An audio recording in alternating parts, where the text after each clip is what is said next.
प्रिय विद्यार्थियों, आपका बीए भाग द्वितीय में स्वागत है। आज हम अदृश्य व्यक्ति की आत्महत्या नामक एकांकी के तत्वों की कसौटी पर ये किस तरह से खरी उतरती है, इस बात पर चर्चा करेंगे। हम एकांकी का अध्ययन किया था, ये एकांकी के बारे में जाना था, एकांकी के तत्वों के बारे में जाना था। तब आपको एकांकी के तत्वों के बारे में मैंने आपको बताया था और आपको ध्यान भी होगा। लेकिन जब हम इसकी कसौटी बना कर के उसको और इस एकांकी को जब हम देखते हैं तो उससे पहले हम एक बार उसको पुनः देख लेते हैं कि एकांकी के हमने कौन से तत्व देखे थे। एक तत्व था कथावस्तु, दूसरा पात्र एवं चरित्र चित्रण, तीसरा कथोपकथन, चौथा देश काल व वातावरण, पांचवा भाषा व शैली, छठा अभिनय या अभिनेता, सातवां रस भाव, आठवां संकलन त्रय, नौवां अंतर्द्वंद्व, 10वां उद्देश्य और 11वां शीर्षक। तो ये 11 तत्व कुल मिला के हुए। अब ये आवश्यक नहीं है कि हर एकांकी इन 11 के 11 तत्वों की पूर्ति करे, लेकिन जब अधिकांश तत्वों की पूर्ति हो जाती है तो हम ये मानते हैं कि वो एकांकी एक सफल एकांकी है और वह दर्शकों में या पाठकों में भी काफ़ी लोकप्रिय हो जाती है। तो विपिन अग्रवाल की जो ये एकांकी है, अदृश्य व्यक्ति की आत्महत्या, उसमें हम सबसे पहले लेते हैं कथावस्तु, कि इस कहानी की कथावस्तु कैसी है। कथावस्तु का आकार न बहुत बड़ा है और न बहुत छोटा है और कथावस्तु अपने सहज भाव से आगे बढ़ती है। कहीं भी ऐसा नहीं लगता कि इस कथा में, एकांकी की कथा में कहीं कोई रुकावट आ रही है। और एक कथा का जो एक प्रवाह होता है वो प्रवाह पूरी तरह से बना रहता है। और जिस तरह का एक माहौल लेकर के लेखक चला है, उस माहौल को बनाने में यह कथावस्तु पूरी तरह से सफल रही है। हम कह सकते हैं कि मूल आधार इस एकांकी का जो कि कथावस्तु होता है वो एक सुदृढ़ आधार लेकर के चलता है, क्योंकि शुरुआत ही लेखक ने इस तरह से की है कि इस एकांकी को पढ़ने से कतई तौर पर कहीं कोई रुकावट का एहसास नहीं होता है। दूसरा है पात्र एवं चरित्र चित्रण। पात्र संख्या में कम होने चाहिए और दूसरी चीज़ मैं ये भी कहूँगा कि पात्र संख्या में बहुत कम भी नहीं होने चाहिए या बहुत अधिक भी नहीं होने चाहिए। यदि बहुत अधिक होंगे तो भी समस्या है, बहुत कम होंगे तो भी समस्या है। कम तो फिर भी चल जाएंगे लेकिन अधिक एकांकी में नहीं चलेंगे। तो इस एकांकी में 5-6 पात्र ही कुल मिलाकर के दिए गए हैं। तो हम ये कह सकते हैं कि संख्या की दृष्टि से इस एकांकी में पात्र बड़े संतुलित ढंग से तय किए गए हैं। जहाँ तक इनके चरित्र का सवाल है, वो इनके भौतिक चरित्र को तो या भौतिक दृश्य को तो इनके लेखक स्वयं ही स्पष्ट कर देता है कि जैसे धीरज एक 30 वर्ष का व्यक्ति है, मोती एक 40 वर्ष के आसपास का व्यक्ति है, इनके धीरज के चश्मा लगता है, दार्शनिक की सी शक्ल दिखती है। इस तरह से वह खुद ही इनका भौतिक व्यक्तित्व हमारे सामने रख देता है। जहाँ तक बाकी बात है, इन लोगों का चरित्र इस एकांकी को आगे बढ़ाने के लिए जिस तरह का दिखाया जाना चाहिए था वैसा ही हमारे सामने निकल करके आता है। क्यों और किस तरह? जैसे धीरज है, इसमें हमने पहले ही देखा था कि इस एकांकी के माध्यम से एकांकीकार ये बताना चाहता है कि एकांकी में जो लोग हैं वो किस तरह के हैं। ऐसे लोग हैं जो दिखावा करते हैं, व्यवहार में ईमानदारी नहीं रखते और परिचित होते हुए भी उनसे उठ करके मिलने नहीं जाते, और परिचित यदि घर आ गया है तो वो जो आधार बता रहा है उस आधार को भी स्वीकार नहीं करते। ये लोग फालतू की बातें करते हुए दिखते हैं, जिससे पता लगता है कि ये अपने व्यक्तित्व में पूरी तरह से स्पष्ट नहीं है। फिर है कथोपकथन, संवाद। जैसा कि इनका स्वभाव है, जिस वर्ग से ये दिखाए गए हैं, मध्यम वर्ग से दिखाए गए हैं, और मध्यम वर्ग में भी ऐसा वर्ग जो अपने घर पे किसी का आना जाना अधिक पसंद नहीं करता। तो ऐसे लोग जब मिलेंगे तो कैसी बात करेंगे? अर्थहीन, व्यर्थ की बातें, जिनका कोई अर्थ नहीं निकलता हो, कोई महत्व नहीं हो, ऐसे जो समय को निकालने वाले हों, समय को जैसे हम कहते हैं आजकल किल करने वाले हों, तो ऐसी बातें। तो संवादों में भी कुछ स्थानों को छोड़ दिया जाए तो अधिकांश संवाद अर्थहीन हैं, और कहीं कहीं संवादों में अर्थ है, उनका कोई मतलब है, वो कोई सिद्धांत विशेष को लेकर के चलते हैं। लेकिन अर्थविहीन संवाद होते हुए भी ये संवाद एकांकी को बहुत अच्छी तरह से आगे ले जाते हैं, सही तरीके से आगे ले जाते हैं, और जिस उद्देश्य को एकांकी लेकर के चलती है वो उद्देश्य भी इनका पूरा हो जाता है। अब है देश, काल व वातावरण।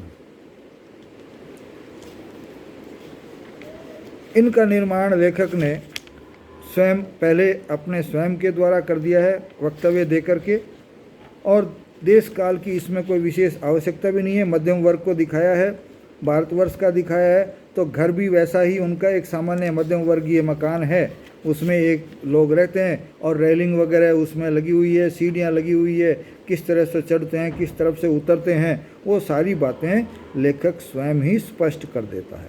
और फिर पात्रों के माध्यम से भी ये बात स्पष्ट हो जाती है, खास तौर से धीरज और मोती के वार्तालाप से भी हमारे सामने देश अर्थात किस तरह का वातावरण है, किस तरह का समय है, और कौन सा स्थान है, वो सारा इसमें अच्छी तरह से स्पष्ट हो जाता है, और कोई दिक्कत पाठक के या दर्शक के नहीं रहती है।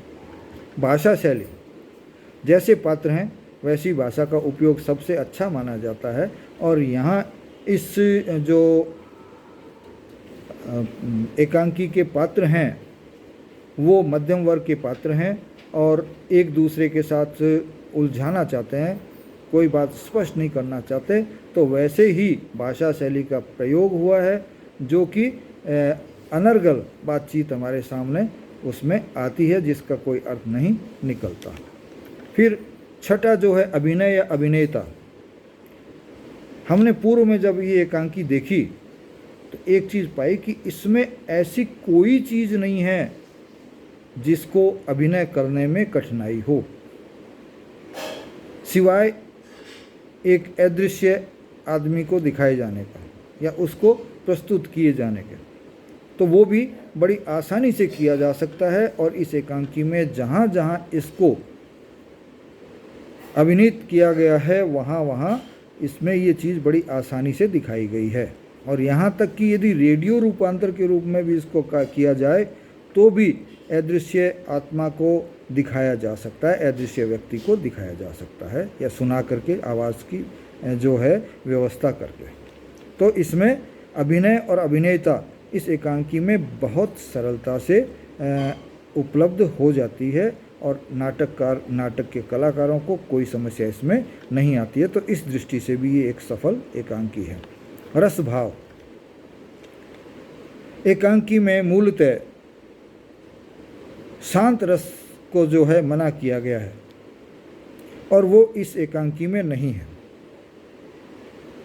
तो ये एकांकी रस के लिहाज से भी काफ़ी ठीक मानी जा सकती है, क्योंकि शांत रस होने पे एकांकी में भावों को प्रकट करना संभव नहीं रहता, क्योंकि भावों का उद्रेक होता है। तो शांत रस तो उद्रेकता की तरफ जाता ही नहीं है, ले जाता है शांति की तरफ। तो शांति यदि आ गई तो हम किस तरह का उद्रेक दिखाएंगे, किस तरह की गतिविधि प्रस्तुत करेंगे? तो शांत रस इसमें नहीं है। और मामूली इसमें सब खास तौर से इसमें कहीं कहीं जो है विभत्स रस जो है वो आ जाता है, कहीं कहीं अद्भुत रस भी आ जाता है। तो हम कह सकते हैं कि इसमें जो रस आवश्यक थे वो हैं और वो दर्शकों को अपनी तरफ खींचते हैं और उनमें उनके मन में भी रस की व्युत्पत्ति या रस की निष्पत्ति करते हैं। अब है संकलन त्रय। निश्चित रूप से इस तत्व पर ये एकांकी पूरी तरह से खरी उतरती है। स्थान, ऐसा कोई स्थान इसके लिए नहीं चाहिए जो उपलब्ध होना कठिन हो। कहीं भी किसी भी जगह पे इस एकांकी का मंचन किया जा सकता है। कार्य, इस एकांकी में पात्रों के द्वारा ऐसा कोई कार्य नहीं दिखाया जाता जिसको हम ये कहें कि वो नहीं किया जा सकता हो छोटे मोटे मंच पे। और तीसरी चीज़ है समय।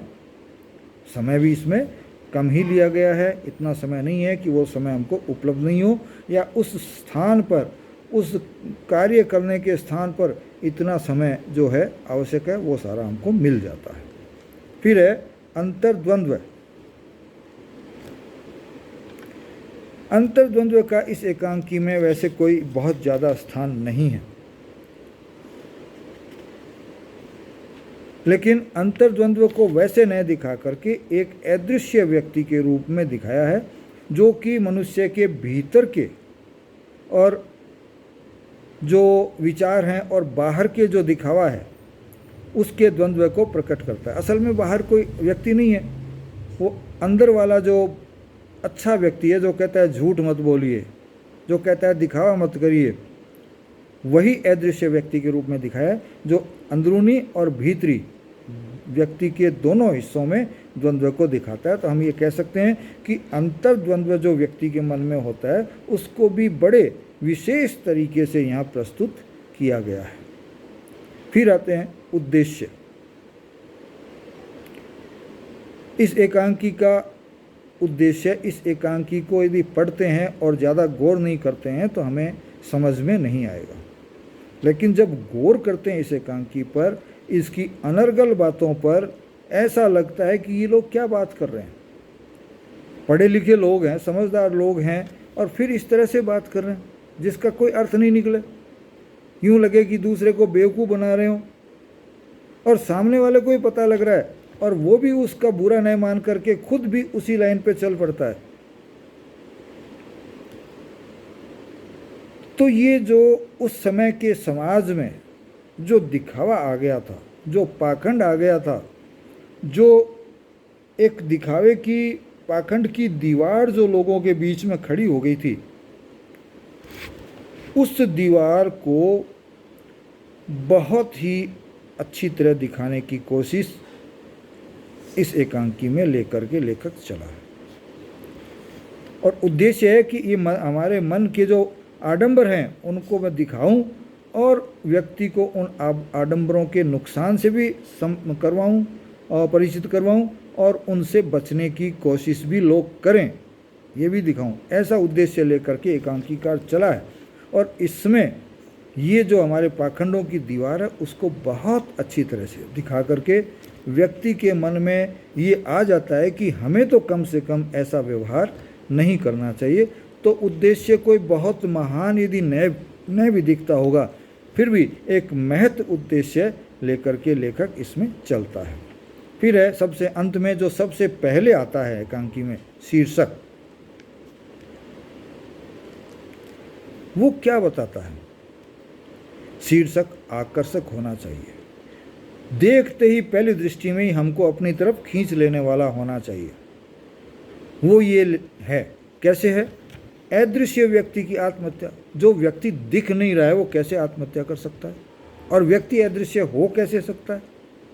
ये कोई मिस्टर इंडिया तो है नहीं जो हो जाएगा। आज तो मिस्टर इंडिया फिल्म देख चुके हैं, लेकिन जब इन्होंने ये एकांकी लिखी थी तब मिस्टर इंडिया फिल्म नहीं बनी थी। तो ये कोई मिस्टर इंडिया थोड़ी है जो मशीन का बटन दबाया और गायब हो गया। तो इसमें